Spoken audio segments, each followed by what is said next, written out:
25-year-old Raja Jackson was arrested and charged with felony battery this morning and put on a $50,000 bail in Los Angeles. Raja Jackson has just been sentenced, and it's far worse than anyone expected, as he brutally attacked a veteran wrestler during a live stream, putting his entire fighting career at risk, and now faces serious consequences.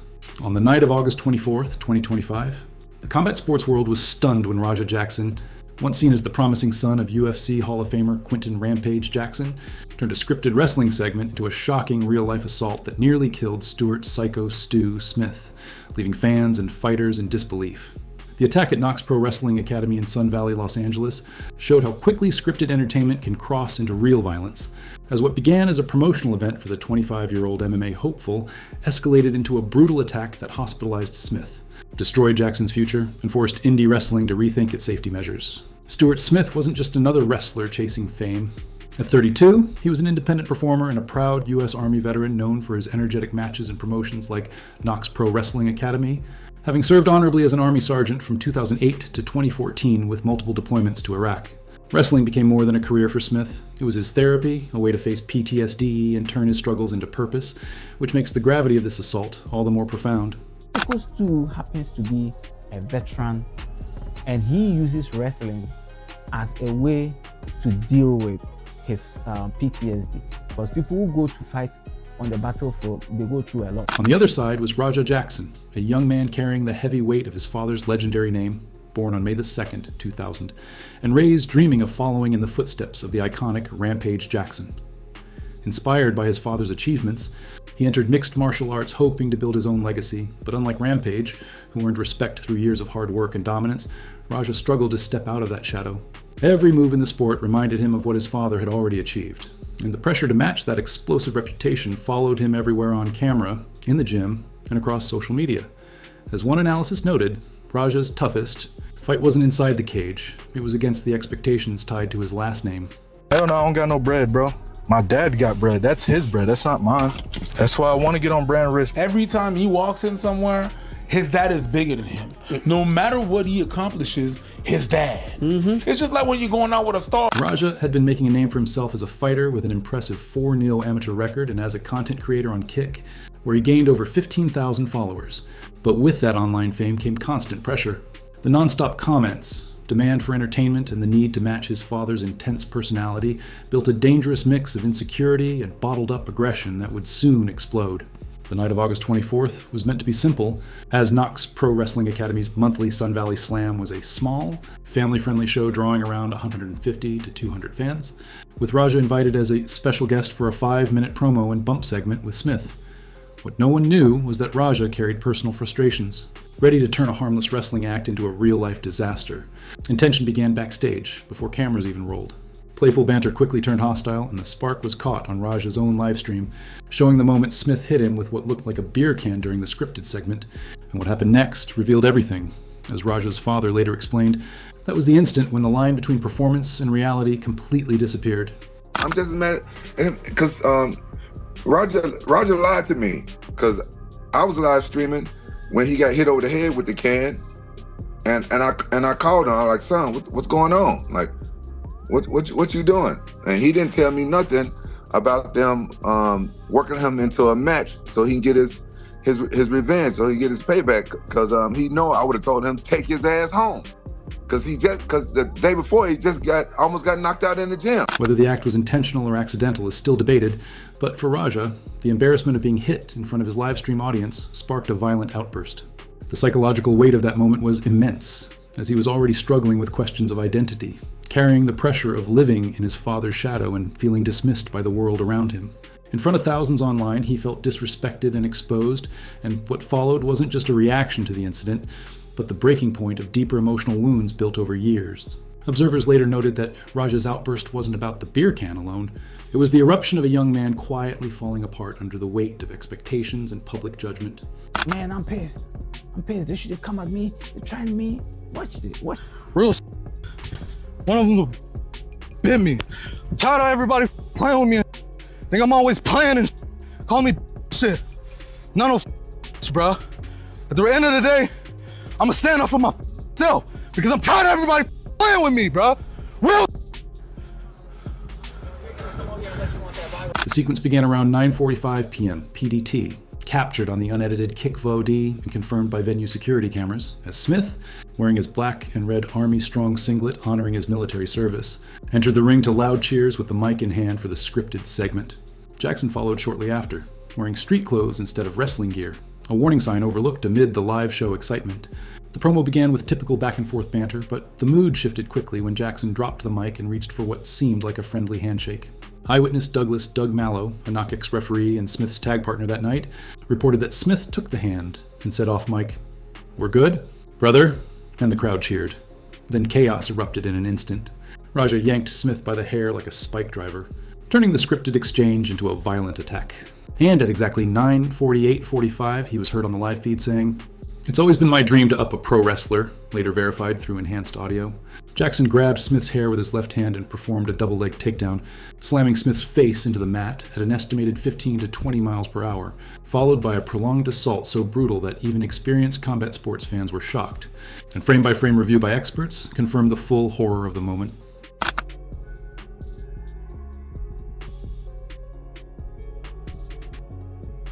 He throws him down. Boom! Goes 1, 2, 3, 4, 5, 6, 7, 8. He falls at 9, 10, 11, 12, 13, 14, 15, 16, 17 people are holding him back. It's like I have 22 more, 21, 22. Bro, come on, man. Where is the humanity in you? And this guy, if after he was held back, he felt like he needed to do more. He was so pumped up. He was like, "Look, fucking with me." Watch his reaction after he had just blown somebody's brains out. That is Raja. The crown of Smith's skull hit the mat first, knocking him unconscious almost instantly, with slow motion footage showing his body going limp, eyes rolling back, and blood pooling from a split lip. Yet Raja didn't stop. He quickly moved into a mount position and delivered 14 to 18 closed fist strikes to Smith's unprotected face and temple over 22 seconds, while several wrestlers and referees rushed to intervene, but the damage was already done. Doug Mallow lunged forward, wrapping his arms around Raja's waist and shouting, "Enough, man, it's over." Yet Raja broke free with a hip escape and landed 2 more punches before being restrained. What began as a family-friendly wrestling show had turned into a terrifying scene resembling a street brawl, with children screaming as parents tried to shield them. Smith lay motionless for 4 minutes and 32 seconds, while on-site EMTs stabilized his neck with a C-collar and moved him onto a stretcher, as attendee footage captured chaos, people crying, shouting, and wrestlers forming a prayer circle around him. One eyewitness later said the most disturbing part wasn't just the violence, but Raja's cold, detached expression during and after the attack, as if he had crossed a line with no return. That is Raja Jackson. And then even his dad was like, "Woo." Even his dad, when his dad watched it, was like, "Woo, you're gonna ban my son." The guy was on the phone talking to people like, "Man, I'm pissed. They should come at me. They're trying me." This wasn't just a wrestling match gone wrong, it was the complete collapse of the line between entertainment and reality. Between controlled performance and uncontrolled rage, as in just 47 seconds, Raja Jackson didn't just end another man's career, he destroyed his own future. What began as a dream to take down a pro wrestler turned into a nightmare that would haunt everyone involved for years, and the aftermath was equally devastating, shocking the combat sports world and tearing apart Raja's own family. Within hours, outrage spread across wrestling and MMA communities, forcing scrutiny on the blurred line between performance and real violence. Stuart "Psycho Stu" Smith was rushed to Providence Holy Cross Medical Center in Mission Hills around 10:45 p.m., intubated and unresponsive after taking more than 20 unanswered blows to his head and face while lying defenseless. Medical reports revealed horrifying injuries, including a shattered upper jawbone requiring surgical plating, severe trauma to the lower jaw, a 3-inch lip gash needing 12 stitches, the loss of 4 teeth, fractures in 2 molars, and a grade 3 concussion that left him with memory loss for nearly 48 hours, with the full extent confirmed when his brother Andrew provided the first update, stating the veteran had come frighteningly close to losing his life. Good evening. Stuart Psycho Stu is resting since he sustained severe injuries to his head. He's currently conscious and able to talk, but will have difficult recovery ahead. With all the media and social media attention, it's been hard to get back to everyone. Stu appreciates all the love and support. He loves wrestling, his wrestling family, and all his fans and supporters. Wrestling has been a huge part of his life, and he loves to put on performance. He's also just a regular guy with a life and family outside the ring. His wife has currently set up a GoFundMe for those who are wishing to donate. These injuries, though not fatal, were career-changing for a performer whose craft relied on facial expression and physical presence, with orthopedic specialists estimating 6 to 12 months of reconstructive treatment, including titanium implants and jaw surgery, and costs exceeding $150,000 before insurance. While Smith fought for his life in the ICU, public outrage exploded, making the incident a cultural flashpoint. As the 47-second clip captured live on Kick and shared across X, YouTube, and TikTok drew over 12 million views in 48 hours. The wrestling community responded immediately and angrily, seeing the assault as a betrayal of the trust that underpins their industry, with Filthy Tom Lawler, former UFC fighter and NJPW star, condemning Raja's post-assault pin attempt on the unconscious Smith as deplorable and calling for lifetime bans. Doug Mallow, the referee who risked himself to stop Raja, became an unexpected hero and symbol of the community's pain. While the most heartbreaking reaction came from Quentin Rampage Jackson, who publicly struggled with his son's actions, calling the assault a case of bad judgment in a post that night, admitting he initially thought it was part of the show due to a prior backstage altercation where Smith allegedly struck Raja, and later revealing in a Raw interview both the events of that night and the distance that had grown in his relationship with his son. I talked to him, I heard his story, and I heard some of the stuff, and then after that, I learned a whole lot of stuff and about it and everything. Roger's wrong. He went against what I told him to do. The pain in Rampage's voice was clear as he described how his son's actions had not only harmed Smith, but dragged the entire Jackson family into a nightmare of death threats, backlash, and relentless public judgment, exposing the heartbreak of a father watching his child destroy everything he'd spent a lifetime building his legacy, reputation, and the values he tried to instill, revealing a moment of deep remorse and helplessness, and showing that the fallout from Raja's actions reached far beyond the ring, leaving emotional scars that would take far longer to heal than any physical wound. I'm highly, you guys, I can't even put in words how upset I am with my son. He dishonored my name. I've been in this sport for a long time, and when he did that, they're like, son of MMA, Rampage Jackson goes out. That's my fucking name. What made the situation even more tragic was Rampage's emotional admission that the assault had completely changed his relationship with his son. As the same father who once proudly promoted Raja's fights, celebrated his wins, and supported his growing streaming career, now found himself unable to speak to him, and with a heavy voice, Rampage confessed, "Listen, I know he's my son. I'm not cutting him off forever. I just haven't talked to him." Giving a raw, painful glimpse into a father's conflict torn between love and disappointment, between wanting to protect his child and facing the damage that child had caused. My fucking son, I'm not cutting him off for forever. I just haven't talked to him. But this is the worst moment of his life. He needs you now more than ever. No, listen, I talked to him after the shit happened, and he hid the fact that he did this. The toxic dynamics behind this tragedy became clearer as analysts examined the father-son relationship, showing that the streaming culture that gave Rampage and Raja fame and direct access to their audiences also created an environment where aggression, ego, and shock value were rewarded, blurring boundaries and encouraging unhealthy behaviors. What began as a shared passion for entertainment and combat sports gradually turned into a cycle of pressure and validation that neither father nor son could escape, ultimately leading to the moment that changed both their lives forever. Now, Rampage is joking. He's clearly trolling. Yes, but that got into the head of his son. His son is not trolling. His son is actually upset. My dad can't never call me a bitch. Well, now you just involved fucking Rampage himself, because that's his boy. Yeah, I can handle myself. Yeah. Public demand for accountability grew louder each day as no arrest was made, with reactions flooding in within minutes of the 9:49 p.m. PDT attack, and live chat logs filled with horrified comments like, "That's not scripted, call the cops," and "This is attempted murder on stream."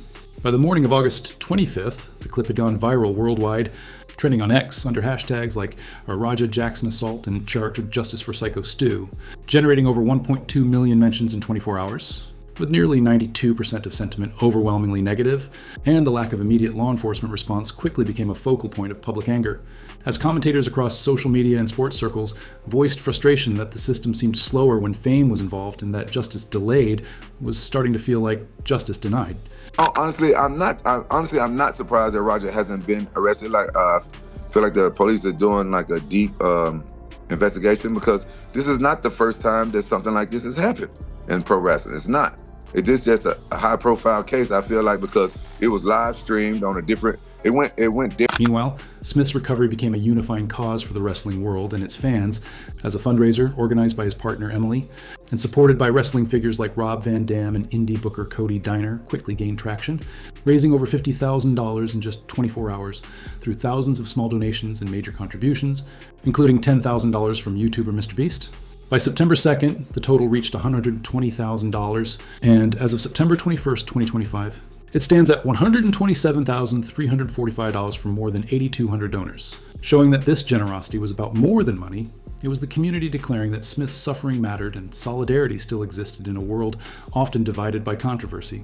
Yet the psychological impact ran far deeper than the visible scars. As Emily revealed in a Facebook Live on September 1st, that his early recovery involved 24-hour monitoring for vertigo, memory lapses, and mood swings typical of severe traumatic brain injury, and that he suffered flashbacks of the attack triggering panic episodes, proving that even as his body healed, the mental and emotional wounds would take much longer to mend. Former, I think, Marine or something like that, had severe PTSD, started wrestling to find an escape from all the madness and PTSD. Here's what I would say to Raj. You're talking about a veteran. Here, if I was my, Who's if a this was family. my son, I would say this to him. On September 15th, Smith tearfully revealed that during his first night in the ICU, he had suicidal thoughts, saying they came from being betrayed by someone I thought was cool, and he vowed to use his recovery to raise awareness about the need for clear boundaries between reality and staged action in hybrid combat events. The industry reacted immediately, with the California State Athletic Commission placing a review hold on Raja Jackson's amateur MMA license, potentially leading to suspension or permanent revocation, while independent promotions like KnockX issued a public statement on September 20th, pledging stricter safety protocols and mandatory oversight for all live events. The repercussions spread further when WWE cut ties with Knox Pro Wrestling Academy, removing it from their WWE ID program, once vital for scouting rising talent. And as September continued, calls for justice grew louder, with a Change.org petition gathering over 15,000 signatures demanding felony charges against Raja, reflecting the combat sports community's frustration over what many saw as a troubling lack of accountability from law enforcement. The stage was set for one of the most controversial arrests in recent memory, with justice delayed and a career destroyed, as nearly a month after the brutal assault that rocked the combat sports world, the legal system finally acted, though not without its own controversy. Raja Jackson's arrest on September 18th, 2025, didn't end the tragedy, but opened a new chapter exposing deep flaws in how justice is served when fame and family legacy are involved. Coming almost 4 weeks after the August 24th attack, and driven by relentless public pressure and the viral spread of footage across X, YouTube, and TikTok, where millions had already witnessed the assault in horror. The delay became a symbol of frustration for many, seen as proof of a two-tiered justice system favoring celebrity families over ordinary people. And when news of Raja's arrest broke, it felt like a long-awaited moment of vindication for those demanding accountability, with Doug Mallow, the referee who risked his safety to stop the attack, noting that the truth had finally caught up, even if justice took its time to arrive. Has been arrested. Yes. As a matter of fact, I've been waiting to say this since August 23rd. He went 3, 2, 1, straight to jail. Jackson was taken into custody without incident in the early morning at his Los Angeles apartment complex, captured on both police body cam and bystander footage, as LAPD officers approached calmly, handcuffed him on the outdoor staircase, and led him to a patrol vehicle in an operation that lasted under 5 minutes. Upon booking at Los Angeles County Jail around 8:15 a.m. PDT, Jackson was formally charged with felony battery causing serious bodily injury under California Penal Code, Section 2443D, a charge carrying 2 to 4 years in state prison, with possible enhancements of up to 3 additional years for great bodily injury. Referee Doug Mallow, who stayed in contact with detectives, confirmed that the investigation had been exhaustive, reviewing multiple camera angles, medical reports, and live stream data before finalizing charges, demonstrating the care taken to ensure the case could withstand both public and legal scrutiny in such a high-profile arrest. Basically, the state took it over and their state charges, and what I think they had to look at was Stu's recovery, everything that was involved, the fact that LAPD is pretty lax on charging anybody. If you look at that and then you look at having the state taking it over. Prosecutors highlighted the unprovoked and sustained nature of the assault, supported by the 20-second live stream showing Jackson landing more than a dozen unanswered blows on a defenseless Smith as the key reason for the felony charge. But controversy grew after Jackson's initial court appearance when bail was set at $50,000, widely criticized by victims' advocates as far too low given the attack's brutality and Smith's medical expenses, which had already exceeded $200,000 through his GoFundMe. By late afternoon on September 18th, Jackson's bond was posted, and he was released around 4:30 p.m. PDT, less than 9 hours after his arrest, sparking public outrage and fueling claims of preferential treatment for those with fame or influential family ties, exemplified by one viral comment: 9 hours for breaking a man's face on camera. That's not justice, that's privilege. So he had a $50,000 bail, so don't be surprised if he's out in the morning or if he's already out and we just haven't heard about it yet. That's usually how these things go. The process is the punishment. His process is just starting, and it's going to be a very, very long process. Quentin Rampage Jackson addressed his son's release in a brief Instagram live on September 19th, saying, "Raja's home safe now and doing okay. The bond was paid and he's learned his lesson, but he needs real help. Chill time a bit, therapy, anger management." His tone weary but measured, reflecting the struggle of a father caught between accountability and protection. Yet his comments reignited public debate over the deeper forces behind the tragedy. As analysts examined how streaming culture, online validation loops, and toxic masculinity shaped Raja's worldview, rewarding aggression, punishing vulnerability, and blurring the line between performance and reality. The result painted a portrait not just of a violent act, but of a generation raised in an ecosystem that monetized outrage, where every conflict became potential content and empathy was often seen as weakness. People were able to goad this guy into having the most extreme reaction, all because he was being diplomatic. That he accepted the other person's apology and moved on. Now, nigga, you gotta get your respect. And people actually think... As of September 21st, 2025, no arraignment has been scheduled, though insiders suggest a preliminary hearing could occur within 10 to 15 days if prosecutors pursue a fast-track approach given the overwhelming video evidence. While Raja Jackson has remained completely silent since the incident, with his Kick account inactive and all social media scrubbed of recent activity, and sources say he is under a self-imposed media blackout at the family's Los Angeles home, avoiding public appearances or statements on legal advice. The long-term outlook for Jackson's career appears catastrophic, with industry analysts agreeing that his prospects in combat sports and entertainment are effectively over, as the once-rising crossover talent-blending MMA skill with digital charisma now serves as a cautionary tale of how impulse, ego, and viral culture can destroy a career in seconds. Your son will continue to do stuff in the public eye? Like, what do you think becomes of him now? I don't fucking know. I don't see how he can. The California State Athletic Commission, CSAC, has officially flagged Raja Jackson's amateur MMA license for review, which could lead to suspension or permanent revocation depending on his criminal case, while streaming platforms like Kick have banned him indefinitely for violating community conduct rules related to real-world violence. Even his father, Quentin Rampage Jackson, offered a grim assessment of Raja's online future, admitting in an interview that his streaming career was likely done for good, his tone mixing resignation and sorrow as he reflected on how quickly fame, unchecked anger, and audience validation had combined to destroy everything his son had built.